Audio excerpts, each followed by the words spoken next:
Okay, so let's talk about the M1 MacBook Pro from 2020. Now, this laptop released in November of 2020. It was an absolute powerhouse right out of the gate. It came out at the same time as the M1 chipset, which was an absolute game changer in the chip industry. And now this was Apple's in-house built chip. This was their first year of releasing this, and it put a lot of pressure on other chip manufacturers to improve and create more efficient chipsets. Apple used a lot of arbitrary charts to show this, but across the board, it was acknowledged that these were phenomenal chips. When they released it, they basically recycled the same laptop bodies that they had been using. And so they used the same casing that was used for the Intel edition that was released the year before, with features such as the very infamous and divisive touch bar that has created a stir in the Apple community. But we're not here to talk about what it was like when it launched. We're here to talk about what is it like now in 2024? What's it all about? What is the experience like 3.5 or 4 years later almost? And is it something that an experienced user would recommend? So let's jump right in. From a performance perspective, the MacBook Pro, it delivers on every front. I do a lot of light rendering, things that require a little bit of a push from a performance perspective. I'm not by any means a pro user. However, my experience using DaVinci Resolve has been nothing short of excellent. It's showing you things that you should be seeing after post-render in real time with pretty much no lag, which is incredible. Now, some of the things, like for example, if I have a lot of objects on the screen, like big confetti burst or something like that, sometimes it'll lag or stutter, which is totally okay. I have to render it and kind of view it in post. But let's say I've edited like a 6-minute video, it will render that video in like a 1.5 minutes, which is completely absurd in my opinion. That's so fast. I never have to leave. It's quick. I can quickly see what I've rendered after. It is just a speed demon when it comes to video editing performance. Of course, could it be better? Yeah, of course it could be better. Is it enough for my use case? Yes. And for my workflow, absolutely. It's so efficient. The battery lasts an incredible amount of time. I've never had a laptop last this long. I am often forgetting that I even need to plug it in. It'll last days at a time. And I would not claim to be a beginner user. I'm using it for heavy things. I'm using it for photo editing. I'm using it for video editing. These are very power hungry activities. And this laptop is killing it for me. It's absolutely so reliable. And in terms of traveling with it, I just never feel like it's going to be a problem for me. I never feel like I'm going to run out of battery. So 10 out of 10 battery performance. Even after 2.5 years of use, I still have no problems with this device. Here's a few things that I would say would be the shortcomings of this device. So number one is the M1 chip does not support multiple external monitors. It will support one, so you can have one external monitor attached to your laptop, but that's it. I would say for like 85% of users, it's plenty. If you're doing a lot of multitasking, for example, and you need many windows, having just one external monitor is honestly not enough. Now, to circumvent this, I actually ended up purchasing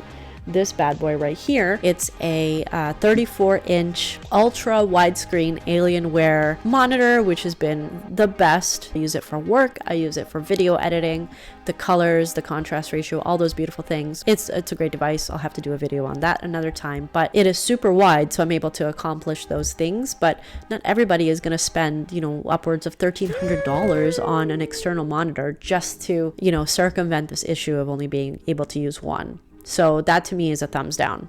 The other thing that I would say hasn't really aged well is the webcam. Oh boy, it's like a 5-year-old piece of hardware. Again, they recycled the body, they recycled a lot of the components in this laptop, so this was one of them. And by 2024 standards, this webcam is trash. It's just not good. If you want to use this laptop for like video calls, Zoom calls, anything like that, you're going to be super disappointed. It does not look good. So yeah, that's just a huge thumbs down. It's just not impressive at all. Now the new laptops that they've put out, the new MacBook Pros and the new MacBook Airs, they all have new webcam hardware and it's amazing. It looks so much better. It's finally with the times. I think it's like actually 1080p and not like negative 340p like this one is, that's a thumbs down as well. Another big disadvantage of this computer, it only has 2 USB-C ports, which is so disappointing. So I actually purchased the 16 gigabytes of RAM version, and it also sports 128 gigabytes of storage, which for a content creator, yeah, that's just not enough. That was my bad. When I purchased it, I cheaped out. I didn't want to buy more onboard storage. To circumvent this, I have since bought myself a Samsung T7 external SSD with about 2 terabytes of onboard storage, which has been a lifesaver. So that SSD just lives plugged into my laptop, and therefore I really only have one available port at all times, which is so disappointing. Of course, you can buy these USB-C hubs. From a portability perspective,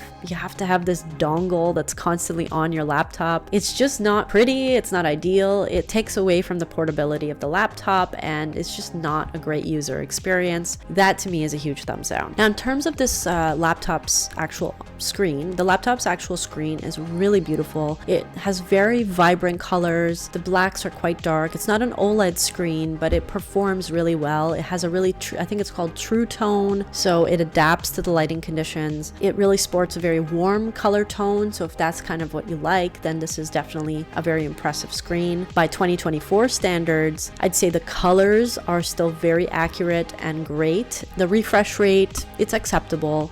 Nothing to write home to mom about. What I would say is not really with the times is the bezels. You'll see that the latest and greatest 2023 and 2024 MacBook Air and MacBook Pro, they have much smaller bezels. You know, that hasn't aged very well, of course, and it will continue to age poorly, but it's not something that I really care about because I'm usually plugging the laptop in and then using an external monitor anyway. So for me, that doesn't really matter. It's mostly if I'm traveling that I would notice. But yeah, that's something to consider when you're looking at this product. The other thing I would say in terms of portability and weight, it's very much acceptable. It's very durably made. Like Apple makes their laptops solidly. They're made with really solid material. They're weighty without being overweight. They're very extremely portable and sleek, and the keyboards feel great. Ever since Apple did away with I think they were called the butterfly keys, something like that. Ever since they did away with that, they have all felt, the typing has felt excellent. The mouse pad is incredible. I don't know what Apple is doing that other companies are not doing, but the experience is phenomenal. All the gestures, the feeling of the click, even though it's a haptic touch click, it's incredible. If you're a gamer, I don't know why you would even be considering this laptop or any of the Apple laptops, to be quite honest. You can do some light gaming on this computer. It's not that it's completely incapable. It's just that if you're a serious gamer, this is just not going to be the device for you. There's way more gaming PCs that you should be looking at and not this one. Okay, so the verdict. So if you're currently in the market for a new laptop, I'm going to separate it depending on your budget. If you have a very low budget but want to experience an Apple laptop, buying new right now is probably not an option. If you want to spend less than $1,000 but have an amazing experience,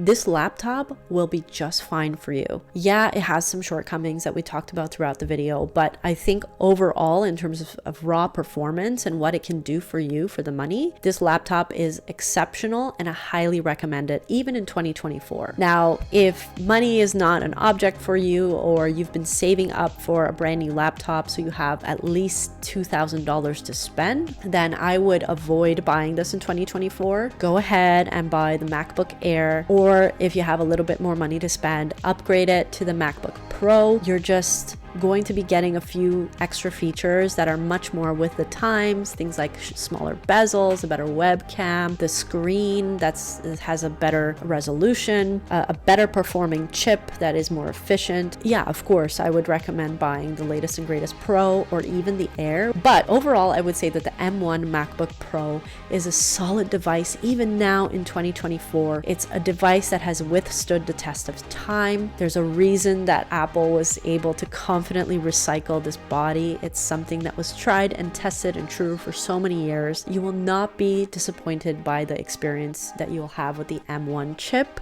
What you might find is that the actual physical hardware is feeling a little dated in 2024. I would still recommend this device for somebody who might be on a budget and still wants that raw performance that Apple's chipset will provide. So thanks so much for watching my video. I've really enjoyed putting out videos for you and really talking about things that I love to talk about. I really encourage you to leave comments on my videos and let me know what are some ways that I can improve my content, how I can make it a little bit better for you. I have a full-time job and I am a mother of one beautiful daughter, and I am trying my best to put out as much content as I can, but I do have to produce this after work hours and after spending time with my daughter. So there's only so much time in a day, it turns out, but I'll continue putting out as much as I can, as fast as I can. Stick with me. I have lots more content planned for you in the year of 2024. I just want to say thank you for those of you who've stuck with me all this time. I hope to keep on keeping on, if you know what I mean. Again, wishing everybody a happy 2024. I'll see you all in the next one. See ya.